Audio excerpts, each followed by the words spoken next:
আসসালামু আলাইকুম, চাচা ভালো আছেন? ওয়ালাইকুম আসসালাম। বাবা ভালো আছে। তুমি ভালো আছো? জি, আলহামদুলিল্লাহ, আপনাদের দোয়া ভালো আছে। আচ্ছা চাচা, অহংকার মানুষকে কি করে? ও আচ্ছা, তাহলে শোনো।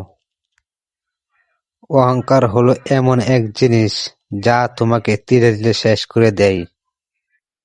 ও আচ্ছা, তাহলে কেমন করে চলবো? আর অহংকার কেমন করে এড়িয়ে চলবো? অন্যকে মর্যাদা দিতে শেখো। যে মানুষ অন্যের গুণ দেখে প্রশংসা করতে পারে তার মধ্যে অহংকার ডেকে থাকে না। যার দিকে তাকিয়ে আমি নিচু চোখে দেখি, হয়তো আল্লাহর কাছে সে আমার থেকে অনেক বড়। নিজের ভুল স্বীকার করো। ভুল হলে বলো, ভুল হয়েছে, আমি দুঃখিত। এই ছোট্ট বাক্যটাই অহংকার ভেঙে দেয়। যে ভুল স্বীকার করতে পারে সে বড় হয়, যে অস্বীকার করে সে ছোট হয়ে যায়। যে ব্যক্তি বিনয় প্রদর্শন করে আল্লাহ তাকে উঁচু মর্যাদা দান করেন। তাহলে অহংকার নিয়ে আজকে আমরা কি শিখলাম?